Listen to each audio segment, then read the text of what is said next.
Varicose veins కి సరైన చికిత్స కోసం సంప్రదించండి ఎవిస్ హాస్పిటల్.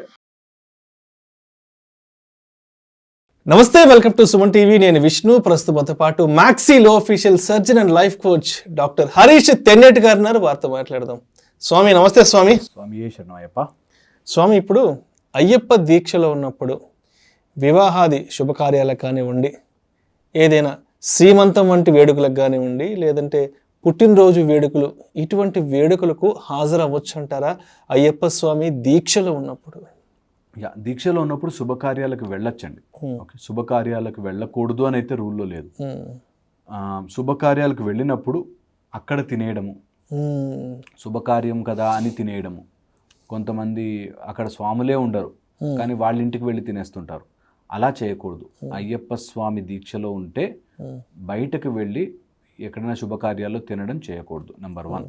ఓకే, రెండోది వచ్చేసి ఒకవేళ శుభకార్యాలు అని తెలిసి మ్యాక్సిమం అవాయిడ్ చేయడానికి ట్రై చేసి ఇంట్లో ఉంటే బెటర్. లేదు మన వాళ్ళే వెళ్ళాల్సిన సందర్భం వస్తే ఖచ్చితంగా వెళ్ళొచ్చు, ఆశీర్వదించవచ్చు. అయ్యప్ప వెళ్ళి ఆశీర్వదిస్తే ఇంకా మంచిది. నీ మెడలో మాల ఉన్నంతసేపు నువ్వు అయ్యప్ప స్వామివే. అయ్యప్ప స్వామిగా నీ నోటి నుంచి మంచి వాక్యం వచ్చి చల్లగా ఉండాలి, బాగుండాలి అని దీవించడం చాలా మంచిది. వెళ్ళొచ్చు, తప్పులేదు. అట్ ద సేమ్ టైం అక్కడికి వెళ్ళాం కాబట్టి మనం అక్కడ తినడం కానీ, లేకపోతే అక్కడ ఈ మధ్య పెళ్లిల్లో సంగీత్ అట్లాంటివి వచ్చేసి డాన్సులు వేయడాలు అలాంటివి చేయకుండా ఉండాలి. మనం నిష్టగా మన దీక్షలో ఉన్నాం కాబట్టి దీక్ష చేయడం, దీక్షతో వాళ్ళని ఆశీర్వదించడం మంచిది కాబట్టి ఆశీర్వదించడం.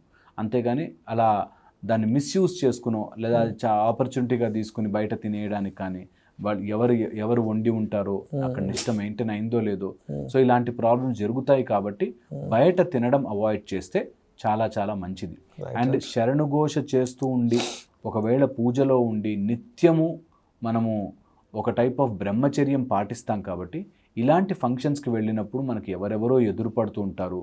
వేరే వేరే పనులు మనకి అక్కడ డ్యాన్సులు అంటూ లేకపోతే ఇంకో రకరకాలుగా మనకు అక్కడ ఎంటర్టైన్మెంట్ ఉంటుంది. కాబట్టి అలాంటి ఎంటర్టైన్మెంట్కి దూరంగా ఉండడం కోసం పెళ్ళిళ్ళకి వాటికి వెళ్ళకూడదు అని కొంతమంది చెప్తారు. కానీ శుభకార్యము అనుకుని ఆశీర్వదించడానికి వెళ్ళి రావచ్చు, తప్పులేదు.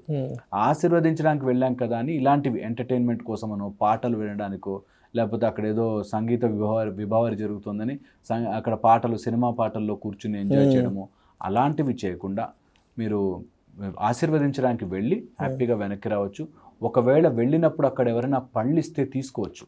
ఓకే, పళ్ళు, ఫ్రూట్స్ తీసుకోవచ్చు.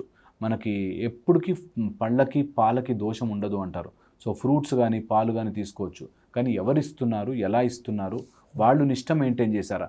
ఎందుకంటున్నాను, వాళ్ళని ముట్టుకోవడము, వాళ్ళని చెడ్డవాళ్ళు చేయడమో కాదు అర్థం. నువ్వొక దీక్షలో ఉన్నావు, ఆ దీక్షని కాపాడుకోవడం నీ బాధ్యత.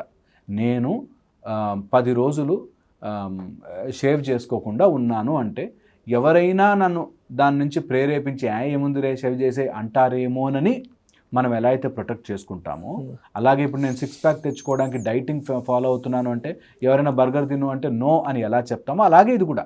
నేను గనక దీక్ష తీసుకునే ఎక్కడికైనా వెళితే వాళ్ళు ఫ్రూట్స్ ఇస్తే తీసుకుంటాను, ఇంకేది ఇచ్చినా మొహమాటం కొద్దు, లేకపోతే వాళ్ళని కించపరచడానికి నో అంటాను. కానీ అలా కాదు. అలా ఎప్పుడు ఎవరినో దూషించడం కోసం కాదు. మనము ఒక నిష్ట పెట్టుకున్నాం కాబట్టి ఆ నిష్టకు తగ్గట్టుగా మనని మనం కాపాడుకోవాలి కాబట్టి చేయాల్సిన పనిది. సో కంపల్సరీగా ఎక్కడికైనా వెళితే నీ నిష్టను నువ్వు మర్చిపోకూడదు.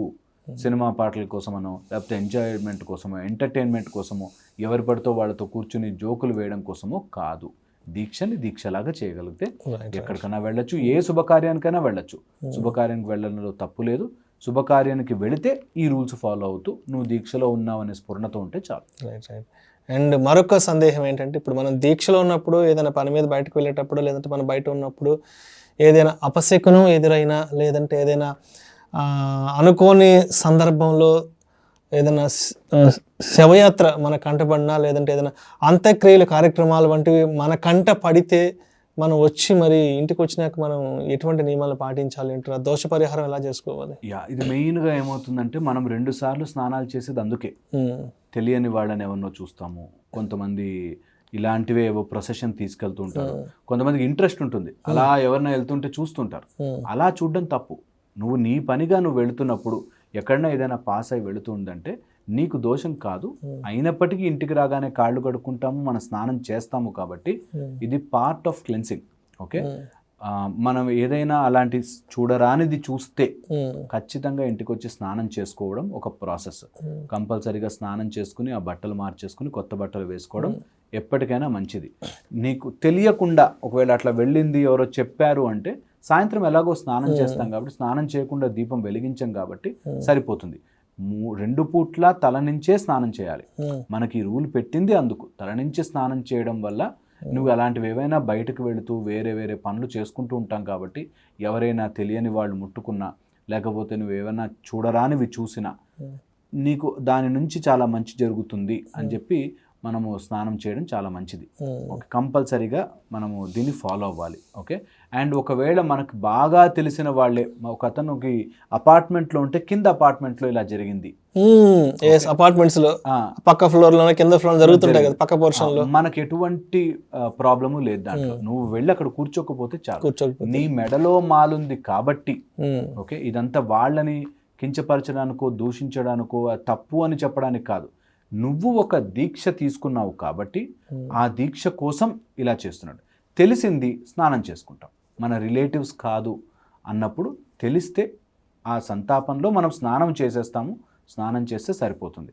ఇలాంటి సందర్భాల్లోనే కన్ఫ్యూజన్ ఏర్పడి అలా జరిగింది ఇలా జరిగింది ఇంట్లో కింద జరిగింది కదా అలాంటి భయాలు ఏం పెట్టుకోవద్దు. అయ్యప్ప స్వామి దీక్షలో మీరు మంచిగా స్నానం చేసుకుని మళ్ళీ ఒకసారి శరణఘోష చేసుకుంటే సరిపోతుంది. Thank you Swamy.